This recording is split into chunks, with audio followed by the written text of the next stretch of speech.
gotten the green light from Stephen Bassett, so we'll go ahead, and thanks very much for your patience. I know you understand and appreciate the incredible effort that everyone has put into this. Ted St. Rain and Lori from Enterprise Mission and Jennifer, Lost Arts Media obviously has been working overtime, and I need a little bit more light up here just so I can see in the dark if we could before we start. Thank you so much. And obviously, you know, your next guest is Linda Moulton Howe, and I might say that it's my pleasure to welcome her to the podium. We are former colleagues. In an earlier life, Linda and I worked together at KMGH, a CBS affiliate in Denver, Colorado, and we could tell you some stories. You want some stories? We could tell you some stories. But she's a graduate of Stanford University with a master's degree in communication. I'm going to run through this fairly quickly, but Linda has such an extensive background that we felt it was necessary, even though we're running a little late, that we go ahead and reiterate this because it is very critical to her body of work. She's devoted her documentary film, television, and radio career to productions concerning science, medicine, and the environment. She's received so many local, national, and international awards, including 3 Emmys and a National Emmy nomination. Her films have included Poison in the Wind, these films that have received awards, A Sun-Kissed Poison, which compared smog pollution in Los Angeles and Denver, Fire in the Water, that was about hydrogen as an alternative energy source to fossil fuels, A Radioactive Water, which was about uranium contamination of public drinking water in a Denver suburb, and A Strange Harvest, which explored the worldwide animal mutilation mystery which has haunted the United States and other countries from the mid-20th century to date. She's also received numerous honors, including as a medical producer in Boston's WCVB Station Excellence Peabody Award. She received the Aviation and Aviation and Space Writers Association Award for Writing Excellence in Television, a Golden Plaque Award, and another Emmy Award for Poison in the Wind, and A Sun-Kissed Poison. She has received the Ohio State Awards for Fire in the Water and Borrowed Faces. Actor Robert Redford, founder of the Sundance Film Festival and prominent environmentalist, also presented Linda with a Citizens Participation Award from the U.S. Environmental Protection Agency for television documentaries about air pollution and energy alternatives to fossil fuels. Tremendous amount of documentary and writing work, and awards for those were Earthbeat, which was an environmental series broadcast on Ted Turner's WTBS Superstation in Atlanta, Georgia. Ted, someone I used to work for as well at CNN. The World of Chemistry for PBS, and also she has produced an update to her original documentary, A Strange Harvest, about the continuing worldwide animal mutilation mystery in her independent production, Strange Harvest, 1993. And she goes on, and she is contracted with Paramount Studios as a supervising producer and original concept creator for an hour special on her Earth Mysteries program. That hour, UFO Reports Sightings, was first broadcast on the Fox network. She's written 4 books. One, An Alien Harvest, that investigates the animal mutilation phenomenon, and Glimpses of Other Realities, volumes 1 and 2, which concern the U.S. military, intelligence, and civilian testimonies about other forces that interact with Earth life. Her 4th book, Mysterious Lights and Crop Circles, updated in a 2nd edition with expanded 2001 content, released in July of 2002. That is an investigative report about scientific research of unusual formations in cereal crops and grasses around the world, and videotapes, photographs, eyewitness descriptions of the mysterious small lights associated with the crop formation. She continues to write, produce, and speak at a variety of conferences and symposiums around the world, including NASA's Goddard Space Flight Center. In addition to producing, reporting, and editing earthfiles.com, you can find all of her books and so on her site, earthfiles.com. She also produces, writes, and reports for television, radio, that includes the Discovery Channel, and a weekly science and environmental Earth Mystery News Report for the nationally syndicated Clear Channel's Coast to Coast AM with George Norrie. Also, she can be heard on the Internet's Dreamland Online. So, If that isn't enough, here's more with Linda. She has a little more to tell you about. It is my pleasure to welcome Linda Moulton Howe.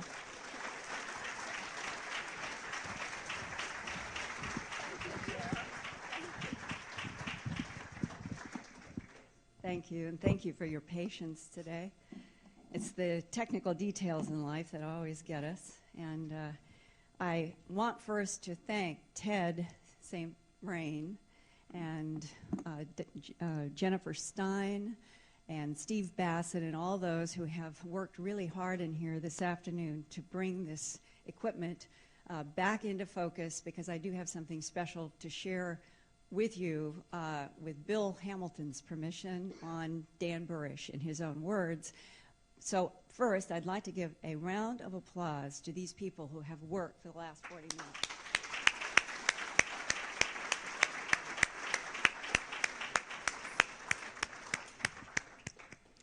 And I wanted to check, is the volume in the back of the room good for everybody? Okay, good.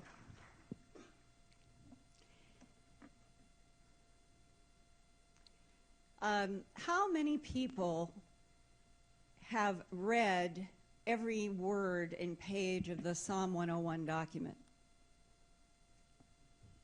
I see 2 or 3 hands. I can't see all the way. How many people have read every word and every page of the bound, majestic 12 documents that Bob and Ryan Wood prepared? A few more. They are both so important, and I'm going to focus on this today.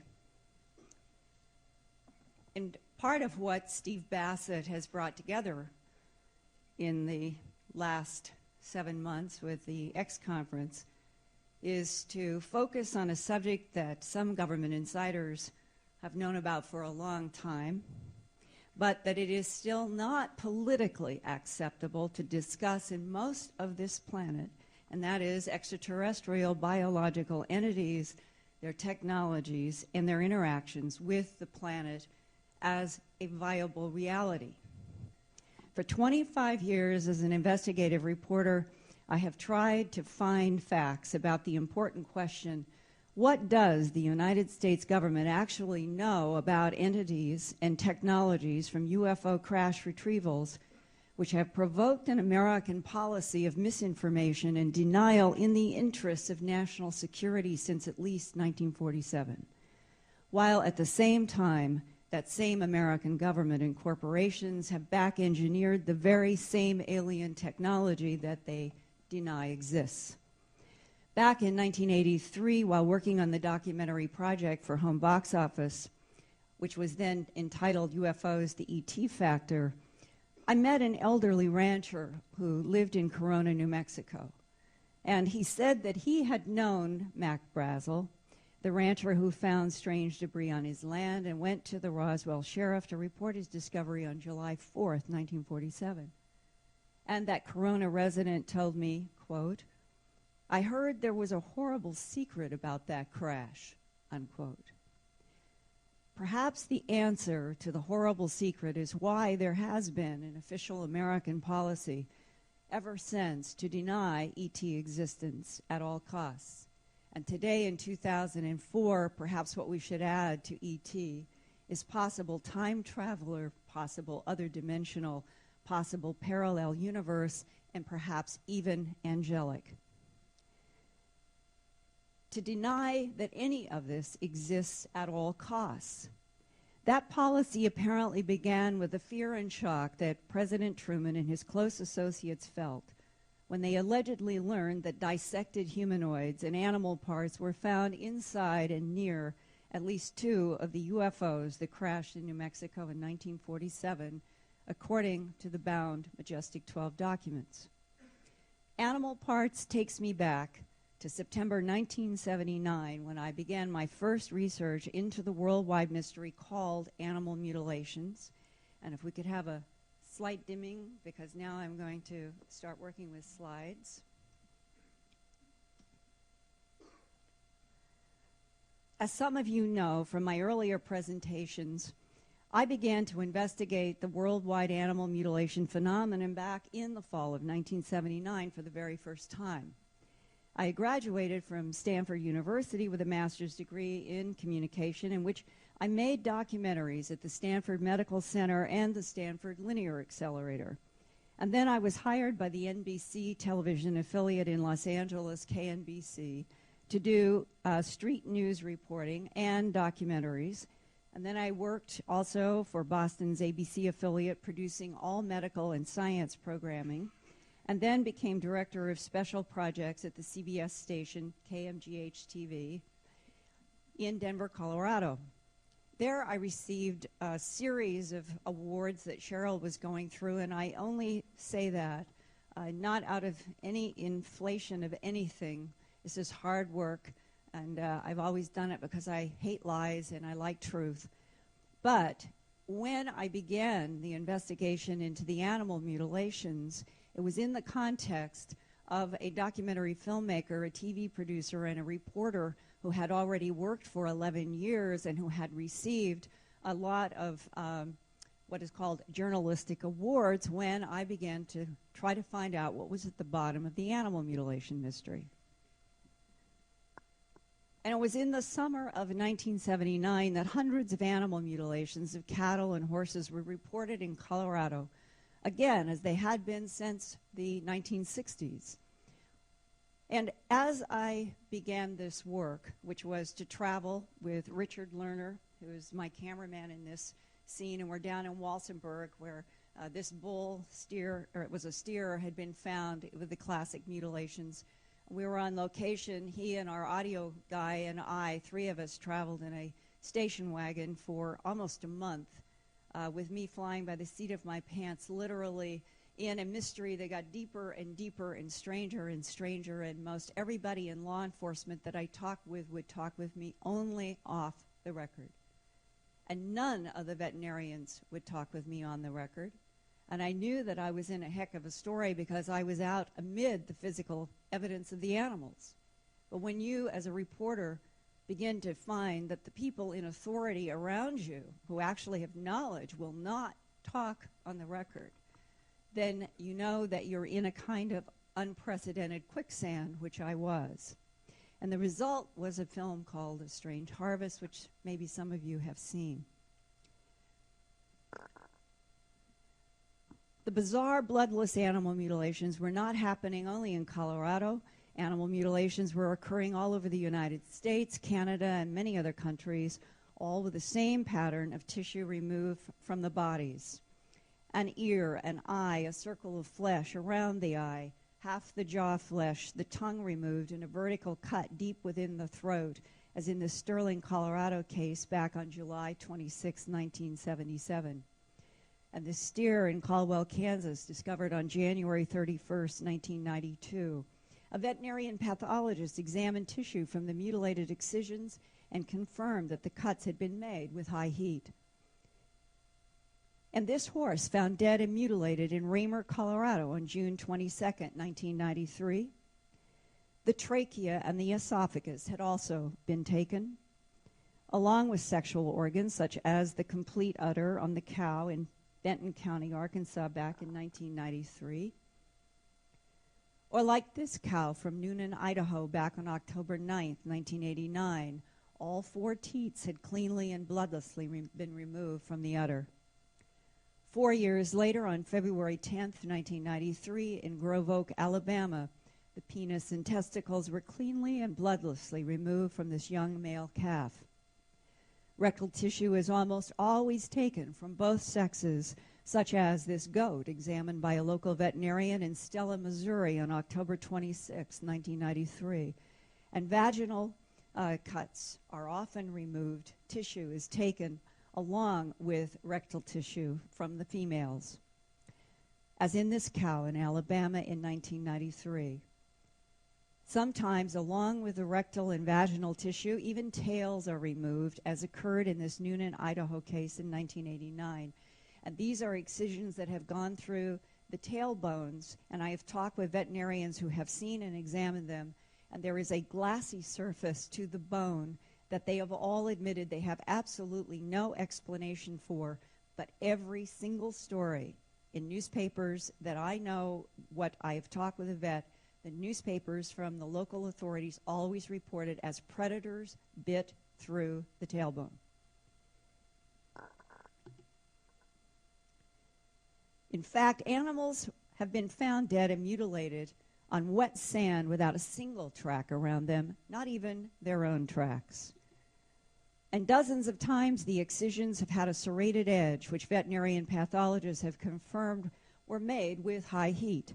Lasers are an obvious first thought, but the problem is animal excisions upon examination under a microscope do not have carbon residue, which is commonly found after veterinarian and human laser surgeries.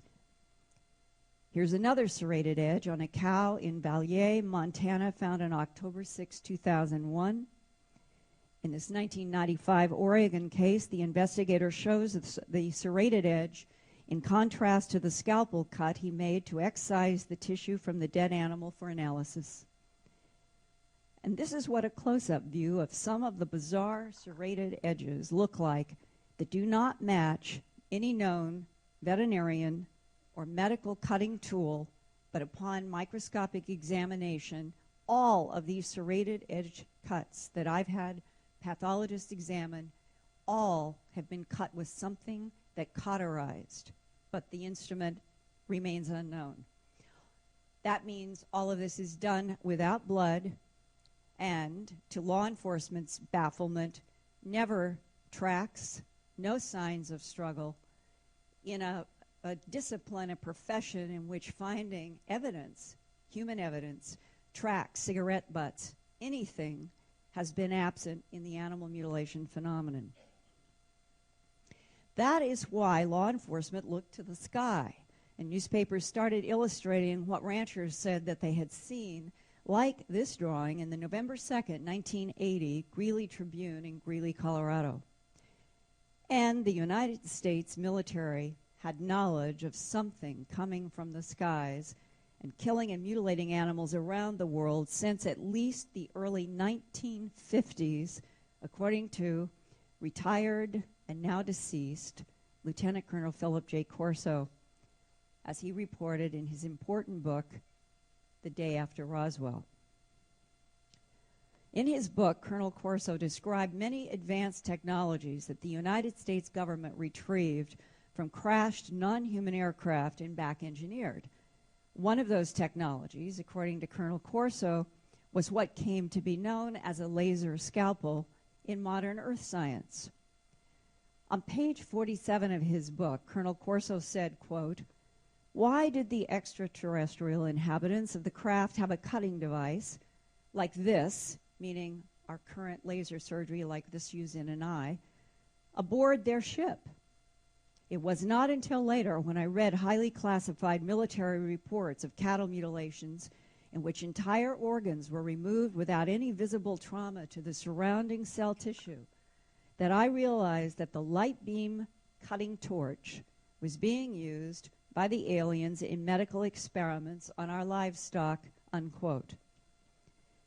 Before he died, Colonel Corso talked to me in private about the many classified documents that he had seen in Washington, D.C. when he returned from his World War II assignment in Italy. He told me that he had read with his own eyes highly classified reports dated as early as 1951, which would be 4 years after the notorious Roswell, about animals found in several parts of the world with the bloodless excisions and no tracks around them that I have just shown you, same pattern. Colonel Corso told me that the classified reports specified that the animal mutilations were linked to, in the document that he was talking to me about, extraterrestrial biological entities, unquote, 1951. The subject was so sensitive, he told me, because the United States government was scared that if the public knew that something from outer space was able to pick up heavy animals in beams of light, remove tissue and liquids with instruments that cut with light, and then return the animals dead and mutilated to pastures, the Americans and the world would panic. Also, the advanced technologies needed to be kept out of the hands of human enemies and developed and patented by American companies. He said that was the first priority. Fear of public panic and desire to back-engineer the advanced technologies found in crashed UFOs is spelled out in the security section of the Psalm 101 document that many of you, I think, or a few of you, as the hands I could see, have seen before, perhaps at previous conferences, or you have gotten them from Bob and Ryan Wood. The Psalm 101's authenticity has generally held up over now. I know that Bob and Ryan Wood and I have talked about their ongoing efforts to authenticate, and I know that they are convinced for a variety of reasons that the Psalm 101 document is authentic. And Stanton Friedman may put it in his gray basket. Now, the cover, Restricted Psalm 101, Majestic 12 Group Special Operations Manual, is entitled Extraterrestrial Entities in Technology Recovery and Disposal, Top Secret, Magic Eyes Only. Warning, this is a top secret, Magic Eyes Only document containing compartmentalized information essential to the national security of the United States. Eyes only access to this material herein is strictly limited to personnel possessing Magic 12 clearance level. Examination or use by unauthorized personnel is strictly forbidden and is punishable by federal law. This is a legitimate seal of the United States of America Office, War Office, used in the 1940s into the 1950s on official U.S. government documents. And below this, the War Office seal, it says, Majestic 12 Group, dated April 1954. Now we are at only 7 years after the controversial Roswell events. Then on page 2, under security classification for all activities conducted under the Psalm 101 training manual, it states, quote, all information relating to MJ-12 has been classified Magic Eyes Only and carries a security level 2 points above that of top secret. The reason for this has to do with the consequences that may arise not only from the impact upon the public should the existence of such matters become general knowledge, but also the danger of having such advanced technology as has been recovered by the United States Air Force fall into the hands of unfriendly foreign powers. No information is to be released to the public press, and the official government position is that no special group such as MJ-12 exists, unquote. But they did then, and they still do now. Further, the Psalm 101 document dated 1954 states, quote, the greatest threat of this time arises from the acquisition and study of such advanced technology by foreign powers unfriendly to the United States, and it is for this reason that the recovery and study of this type of material by the United States has been given such a high priority, unquote.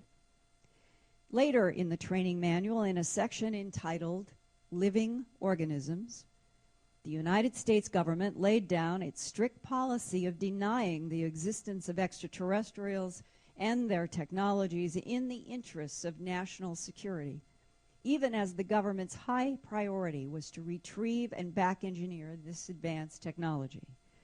The Psalm 101 training manual states, quote, any encounter with entities known to be of extraterrestrial origin is to be considered a matter of national security and therefore classified top secret.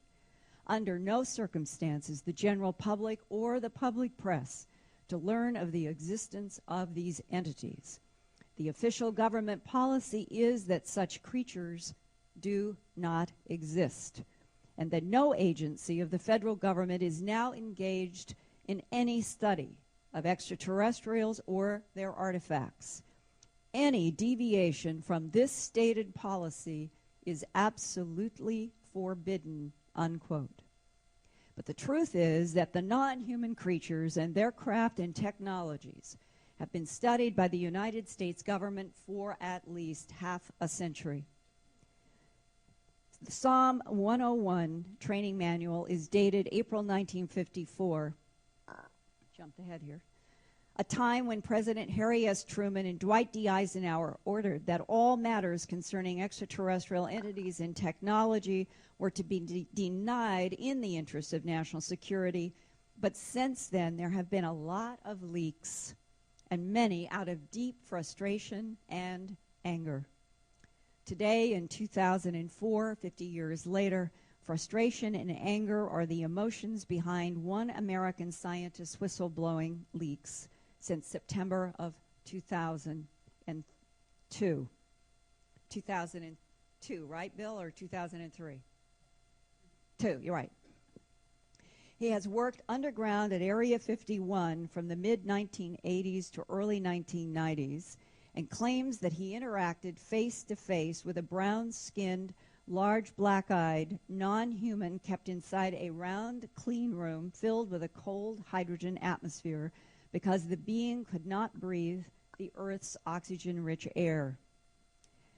The man who will be talking in just a few minutes on his own, on tape, is named Dan Burish, PhD in microbiology, and recruited by American intelligence agents when he was a very gifted science student in high school in the early 1980s.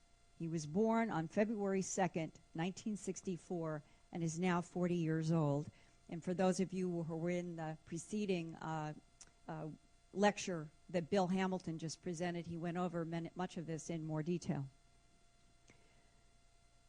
Dan Burish began leaking information in the fall of 2002 to California computer software programmer, UFO researcher, and executive director of Skywatch International, Bill Hamilton.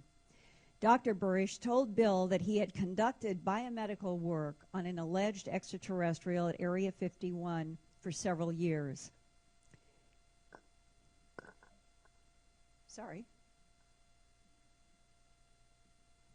Is it focused? Yeah, okay. It seems like it needs to be. Is there anybody there who might be able to help with focus? Here is researcher Bill Hamilton on the left with Dr. Dan Burish at the first videotape session in September of 2002.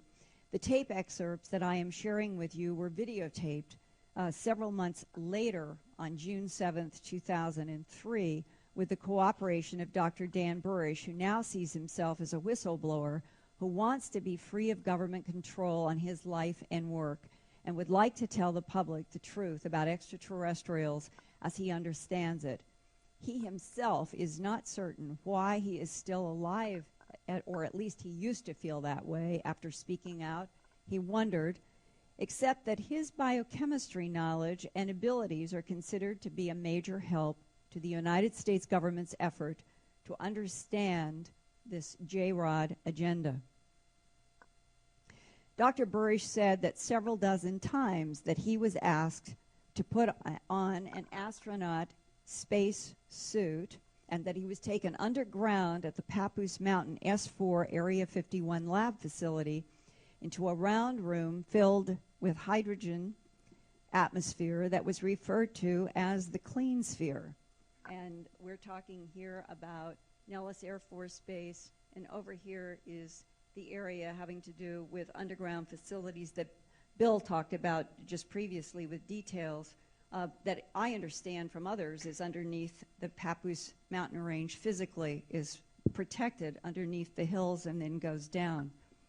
Bill says 5 levels. The 5th level, one only accessible by an elevator that is well controlled to get down to this clean sphere.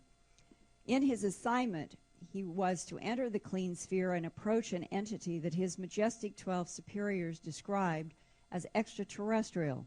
The being was called J-Rod, and that name J-Rod came from the being who told Dr. Burish that it stands for the number 15 as depicted in something related to Egyptian hieroglyphs, something that is shaped like a J and a rod.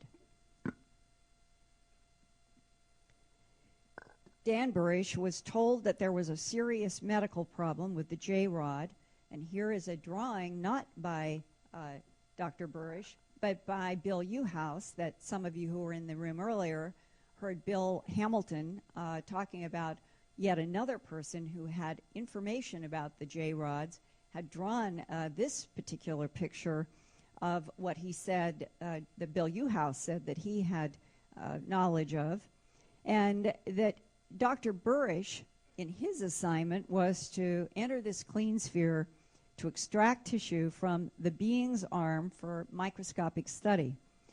Dr. Burish learned that the J-rod had a nerve degeneration disease that caused skeletal and muscle weakness and loss of body heat. Now, in the June 7th video segment that I will show you, it begins with Dr. Burish describing his first reaction in 1986, according to him on the videotape, which is almost 20 years ago, to encountering the non-human who could become agitated, as shown in this drawing by Dr. Burish, as he remembers an experience with this being. And this is underground at the S4 facility beneath the Papoose Mountains on the south end of Groom Lake inside of the Nellis Air Force Base complex. And now if we could go to the videotape and hope that the audio and all are there.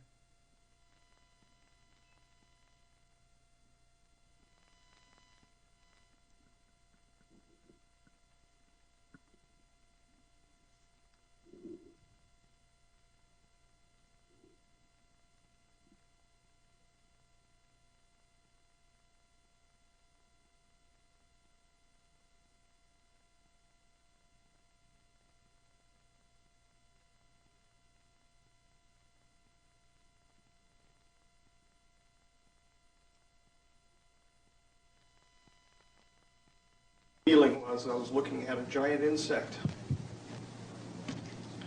It's the best I can just off the cuff. It looked like a giant insect, being dark brown and hunched in a corner, very insectoid in appearance. It almost looked like it had an exoskeleton. I felt afraid inside because I was always told that monsters weren't real.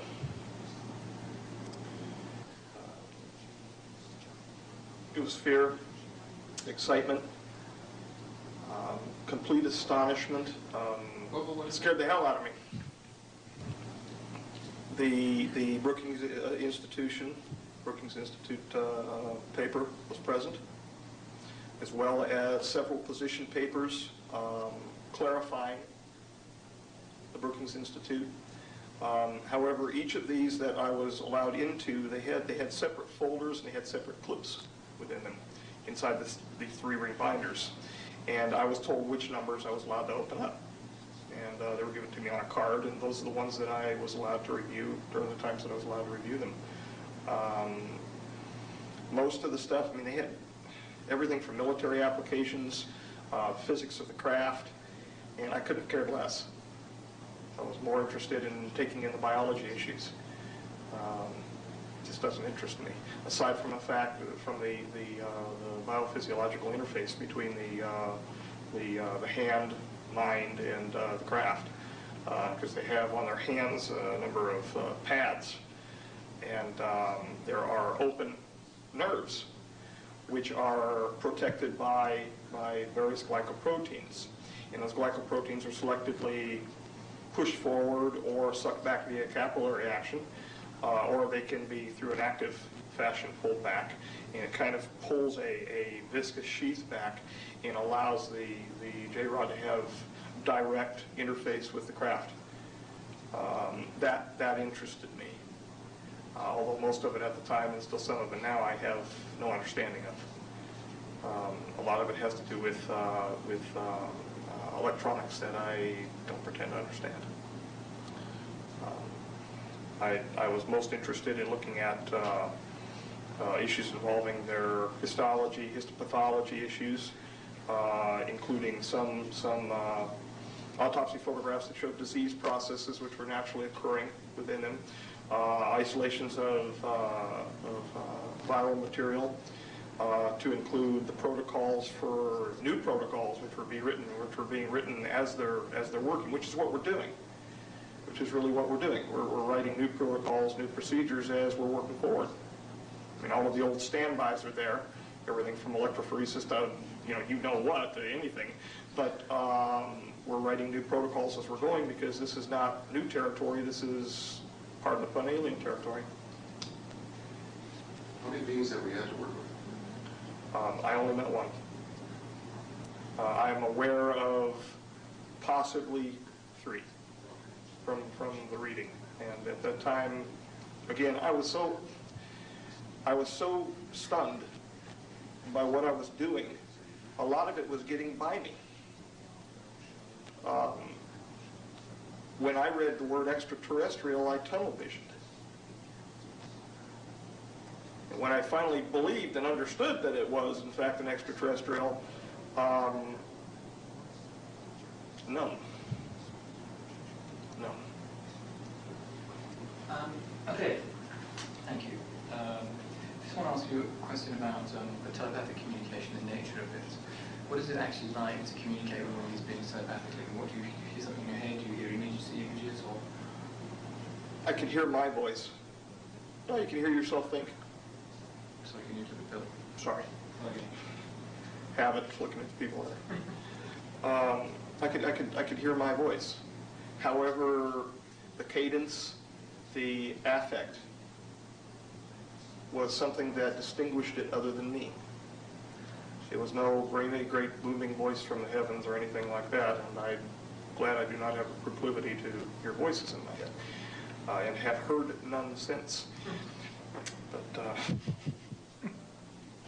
I could tell that it was somebody other than me, and I could tell because I felt drawn toward the subject that was sending the communication. When the J-Rod spoke with me, prior to the bombardment of the images, it was something that was part of me, but not part of me. I actually felt non-resident for a moment. It was almost an OBE type feeling. And then I could feel myself pull back and experience the sound. It was physical. It was more real than touching an object. And that's the only real time that I felt anything, more physical than physical. Is there a sort of conveyance of emotion during these communications? 100% emotion. If he was upset, I could feel his pain. It got to the point where, as I was doing the needle introductions, I could feel what he was feeling. So as I would inject the needle under the integument and find my proper location prior to removing the sample, I could feel the needle entering him.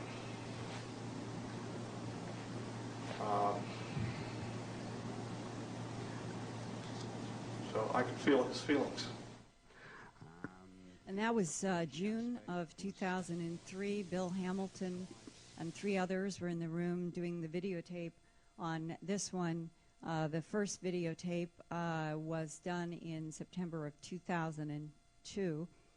And today, Bill was talking about the possible good news that he's been able to negotiate a retirement arrangement perhaps now with the government, because he has, I think, felt trapped with knowledge that he felt that the human family should be exposed to, and it's an ongoing story.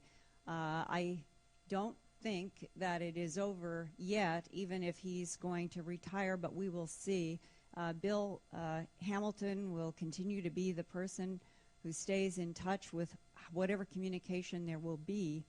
And for those of you who would like to read in some detail about the Dan Burish case and the research work that has gone, I would like to, for those who may not know, to tell you that I've done, if I could go to slides, I've done a series of 8 reports at earthfiles.com concerning this case, and this is one of them that gives you an idea going back in time over the last couple of years with Bill Hamilton's help and Dan Burish's permission at distance to do some of this work. I think personally it's an extremely important whistleblowing story. And here is Bill Hamilton's website. He is executive director of Skywatch International, and you can keep up with a lot of the research that Bill is doing on the Dr. Dan Burish and the J-Rod entities as it continues to unfold. And his website is www.skywatch-research.org, and mine is www.earthfiles.com. Now, according to Dr. Burish, J-Rod's nerve disease is a serious problem, not only for the entity at Area 51, but is a serious medical problem for the being's entire civilization. And as Bill was talking earlier, we may be talking with time travelers that are us from a distant future in which time split because of a bizarre nuclear or other catastrophic event, and that we're caught in some kind of strange time loop in which we are coming back to our present, their past, in order to survive. Or maybe they are extraterrestrials based in Zeta Reticuli 1 and 2 and the Orion system as now technically extraterrestrials. This brings us to one of the, what I would say, the real reason that Dr. Burish says that ETs are here, and that is to harvest genetic material from our Earth life in order to keep his kind alive in the present and the future. Further, Dr. Burish says Majestic 12 in the United States has made agreements with the ETs to provide medical treatment and allow genetic harvesting from plants, animals, and humans in return for advanced technologies that the United States has been trying to back engineer since at least the late 1940s and may have succeeded on several fronts. This scenario sounds very much like U.S. Air Force Sergeant Jim Peniston's description from the December 1980 Bentwaters Air Force Base incident in England. Sergeant Peniston said that he understood that what set down in the Rendlesham Forest were time travelers from the future who were desperate to repair a serious medical problem and considered genetic material from Earth life to be their, quote, Band-Aids, unquote, for survival. If the biochemist and the military man are correct, is that why tissue and fluids have been removed from animals around the world for at least 6 decades? This might also explain the references in the top secret ultra interplanetary phenomenon unit summary intelligence assessment, quote, the extraordinary recovery of fallen airborne objects in the state of New Mexico between 4 July to 6 July 1947, unquote. The IPU intelligence assessment was dated September 4th, 1960 by the authority of Lieutenant General John A. Samford, Director of the National Security Agency, and approved by Alan Dulles, then Director of the Central Intelligence Agency, and stamped Top Secret Magic Ultra. This is one of the documents leaked to Bob and Ryan Wood in their accumulation of the files on Majestic 12. On page 6 of the document, 5 alien bodies are described as they were found with a crashed aerial vehicle at a site on the northern end of the White Sands Missile Range in July 1947. The site is called LZ2 in the report, which means Landing Zone 2. Landing Zone 1 is defined as the notorious crash site between Corona and Roswell. A third landing, Zone 3, is defined as 30 miles east of Alamogordo. All 3 crashes are said to have occurred between July 2nd to July 6th, 1947, according to the MJ-12 report. Paragraph 12 of the Interplanetary Phenomenon Unit Summary Intelligence Assessment states, quote, "The most disturbing aspect of this investigation was that there were other bodies found not far from Landing Zone 1 between Corona and Roswell that looked as if they had been dissected as you would a frog. It is not known if Army field surgeons had performed exploratory surgery on these bodies. Animal parts were reportedly discovered inside the craft at Landing Zone 2 in the northern part of the White Sands Missile Range, but this cannot be confirmed," unquote. Dissected humanoid bodies and animal parts inside one of the craft must have scared President Truman and his colleagues so badly that they all agreed that a tight lid had to be placed on whatever the UFO phenomenon was, a policy of complete denial in the interest of national security, while they tried to learn more and figure out what they were up against. Thus, the National Security Act of 1947 that created the Central Intelligence Agency, the Majestic 12 Special Studies Group, and presidential executive orders that required everyone associated with the extraterrestrial investigation to lie and misinform under orders to the press and the public in order to prevent panic and to maintain national security. On top of the dissected humanoids and animal parts, there was another disturbing event that would also have provoked the Truman administration's decision to keep all of the real facts about UFOs and what was in them from the press and the public. In the year 1952, Truman's appointed Majestic 12 issued its first annual report as, quote, "A review of the President's special panel to investigate the capture of unidentified planform space vehicles by U.S. armed forces and agencies." Planform is a word that you find in some of the old documents, and when you go to dictionaries, you find that it is something that has a curved surface. In the work that I did on the alleged wedge-shaped vehicle associated with the bismuth magnesium metal I talked about in my workshop, the word planform was also being used by people who were talking to me about what they had been exposed to. On top of the page 5, let's see, where are we? We're at the first annual report.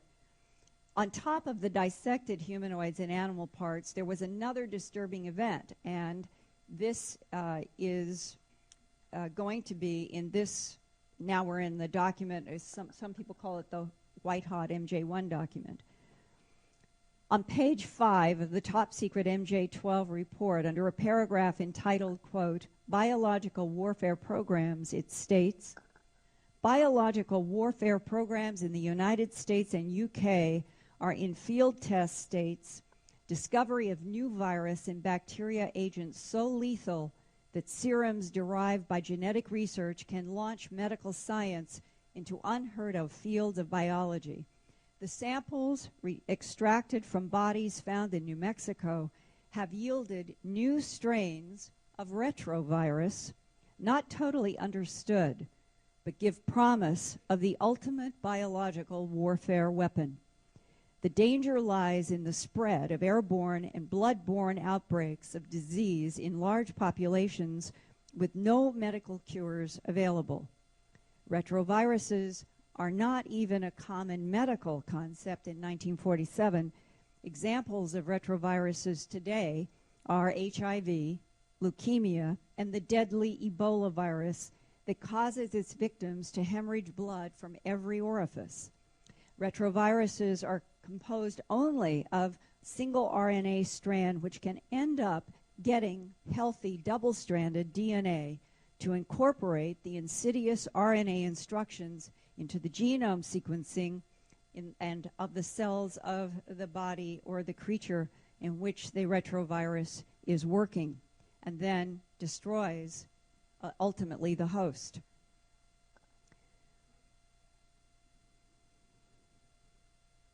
On page 9 of the top secret MJ-12 report, it states, quote, The panel was concerned over the contamination of several SED personnel upon coming in contact with debris near the power plant of the craft and the craft security.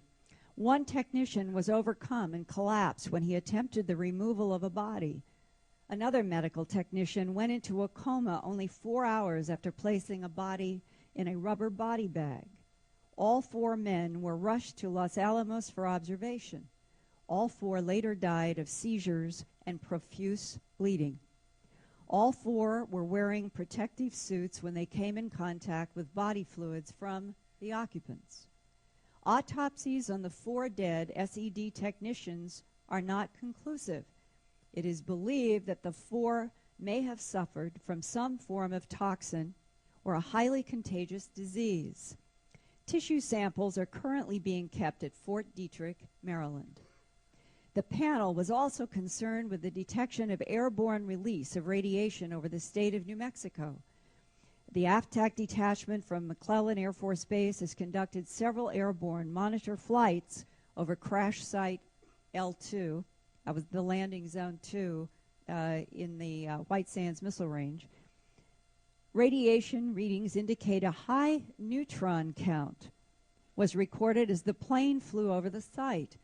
Neutron count dropped off as the plane flew a considerable distance from the site. A report has been filed with USAIDS. In the opinion of the Senior Atomic Energy Commission medical officer, current medical equipment and supplies are wholly inadequate in dealing with a large-scale outbreak of the alien virus, unquote.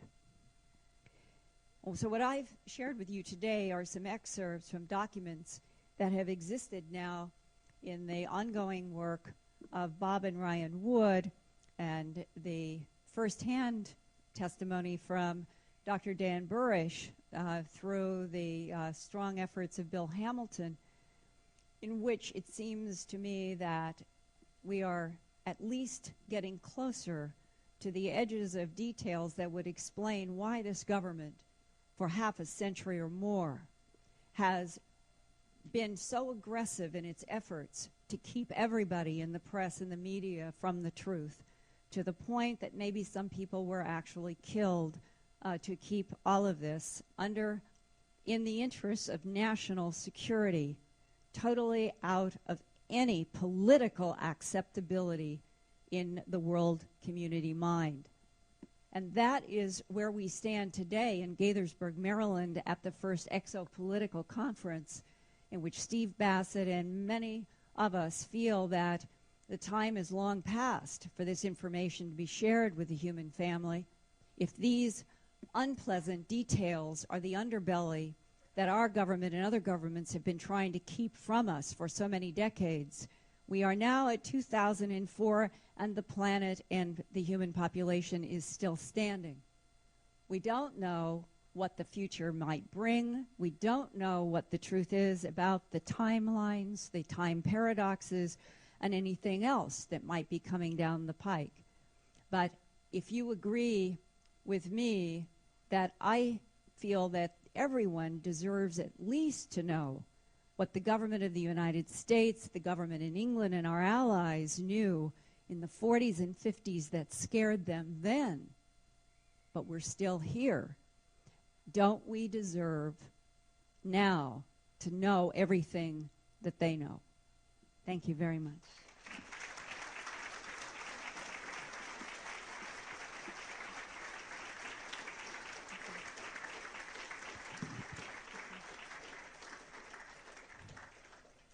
I have just about 3 or 4 books left, and I'll go out to the table for anybody who would like to talk with me and get them. And I don't know, it's 3:30, and I know we started late, and it's probably better not to go on with questions here. So thank you again.